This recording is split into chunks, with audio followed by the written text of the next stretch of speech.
crime was in fact committed in the assailant Shahrukh Hussain on the 23rd of इतनी बड़ी वहाँ पर ये मौत। हेलो फ्रेंड्स, और ऐसे आपने बहुत सारे केस देखे होंगे जैसे कि आफ्ताब और सुधा और अंकिता झारखंड गर्ल और ना जाने ऐसे कई केस जिसमें कि एक समुदाय द्वारा दूसरे समुदाय की लड़कियों को मर्डर और रेप किया जा रहा है। और ये सिर्फ किस्से आपने देखे और सुने होंगे सिर्फ भारत में ही, लेकिन आज आपकी भी रोंगटे खड़े हो जाएंगे क्योंकि आज चलिए आपको रूबरू कराते हैं पाकिस्तान की स्टोरी से।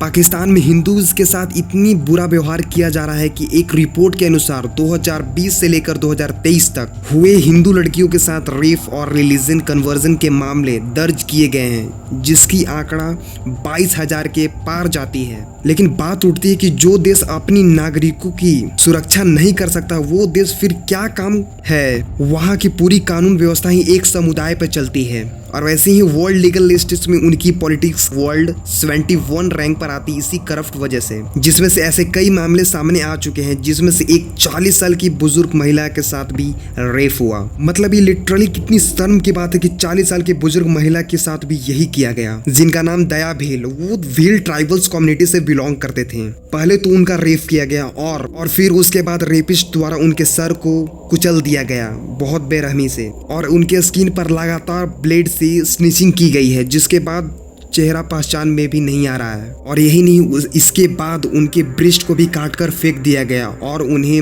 मस्टर्ड फील्ड में फेंक दिया गया ऐसे ही विदाउट क्लॉथ के। और यही नहीं, वहाँ कई हिंदू नाबालिग लड़कियों के साथ भी फोर्सली सेक्सुअली हैरिस्ड किया जाता है और उन्हें फोर्स करते हैं कि अपने रिलीजन को कन्वर्ट करने के लिए, क्योंकि वहाँ हर बड़े हिंदू एरिया में वहाँ उनके द्वारा बेबाक तरीके से उनके साथ बहुत ही घटिया सलूक किया जाता है। और वहाँ की पुलिस और उसकी गवर्नमेंट यह करके टाल देती है कि दो गुटों में आपसी विवाद के कारण ये ऐसा हुआ, उस पर पर्दा डाल देती है। मतलब लिटरली ये हाल होता है जहाँ पर रिलीजन माइनॉरिटी में होते हैं। तो फिर ये कहाँ से ये मानसिकता वाले देश डेवलप कैसे कर सकती है। और ये सिर्फ मामला एक ही नहीं है, यहाँ पर केस और भी शुरू होते हैं, जैसे कि वहाँ का एक हिंदू एरिया जिसका नाम सिंध है, जहाँ का मेजॉरिटी पॉपुलेशन वहाँ हिंदू पॉपुलेशन रहती है, जो थार, उमरकोट और मीरपुर और गोटकी एंड कानपुर एरिया में मोस्टली हिंदू रहते हैं। वहीं जब उस एरिया में वहाँ के पाकिस्तान द्वारा उनके प्रताड़ित किया जाता है, उनके एरिया में घुस कर प्रताड़ित किया जाता था, तभी वहाँ से एक टीनेजर हिंदू लड़की आवाज उठाने की कोशिश करती है जिसका नाम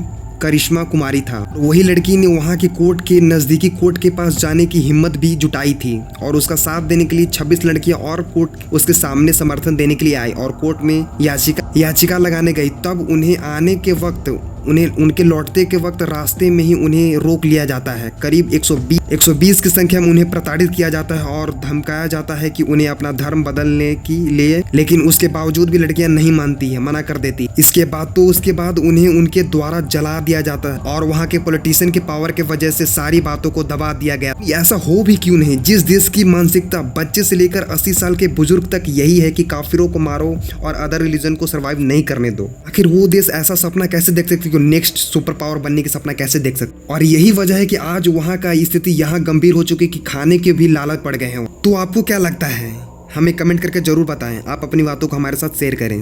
thanks for watching my video. धन्यवाद। Like and subscribe.